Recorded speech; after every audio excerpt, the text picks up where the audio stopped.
শরীর যদি ভালো থাকে তাহলে কি আমরা আরও খেতে পারবো বা সামনে সুস্থ থাকবো। কিন্তু আমাদের শরীরই যদি ভালো না থাকে তাহলে কি আমাদের খাবার দাবার খেতে পারবো না, অসুস্থ হয়ে থাকবো, ঠিক আছে? তো মানে সবাই চেষ্টা করবে একটু সীমিত আকারে মানে লিমিট মতন খাবার দাবার খেতে, মানে কেউ অতিরিক্ত করে খাবার খাবেন না, ঠিক আছে? মানে সবাই সীমিত আকারে খাবার খেতে হবে, না হলে কিন্তু আপনার দেখা যায় যে পেটের সমস্যা হয়ে যেতে পারে, কিংবা বাথরুমের সমস্যা, মানে টয়লেটের সমস্যা হয়ে যেতে পারে, মানে আপনার মলমূত্র যখন থাকে তখন কোনো সমস্যা হয়ে যেতে পারে, হ্যাঁ? পেটের খাবার নরম হয়ে যায়, মানে হজম হয় না ঠিকঠাক মতন। তো যে যাই খান না কেন সবাই একটু লিমিট মতন কিংবা নিয়ন্ত্রণ করে খাবেন। আর নিজের শরীর যদি ভালো থাকে তাহলে কিন্তু খাবার দাবার কিন্তু খাওয়া যায়।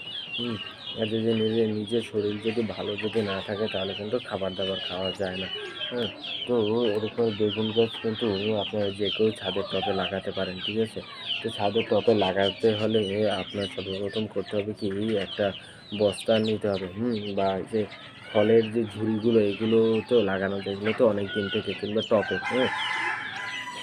হালকা একটু গোবর নেবেন, ঠিক আছে? মানে গরুর যে গোবর, মানে মলমূত্র যে ত্যাগ করে ওটাকে গোবর বলা হয়, ঠিক আছে? ওই গোবর নেবেন, শুকনো গোবর, মানে আধা শুকনো গোবর আর মাটি মিলিয়ে, তারপর আর হালকা এইসব মিলিয়ে আপনি একটা বস্তায় কিংবা টবে কিংবা ট্রেতে এইসব ভরে তারপর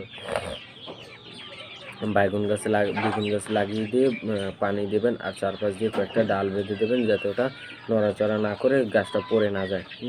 তো এইসব বেগুন গাছ আপনারা যে কোনো নার্সারি কিংবা হাটে বাজারেও বেগুন গাছ কিনতে পাবেন, ঠিক আছে? তো আপনার এই বেগুন গাছটার জাত কিন্তু অনেক ভালো, দেখতেই পাচ্ছেন বেগুন গাছটা, মানে বেগুনটা মানে কত সুন্দর, হ্যাঁ? তো এইটা এখনও ছোটো।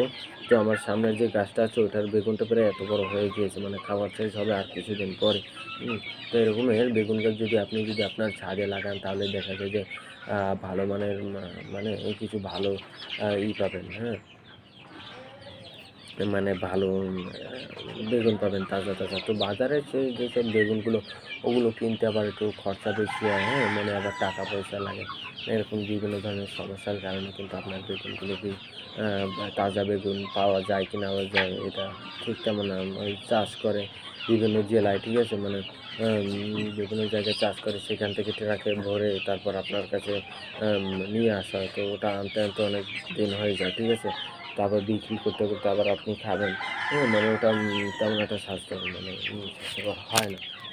কিন্তু আমাদের যদি ছাদে যদি লাগাই তাহলে কিন্তু দেখা যাবে যে আপনার আম আ যখন মন চাইলে আমি ছাদে থেকে যদি খাওয়ার সাইজ যদি হয়ে থাকে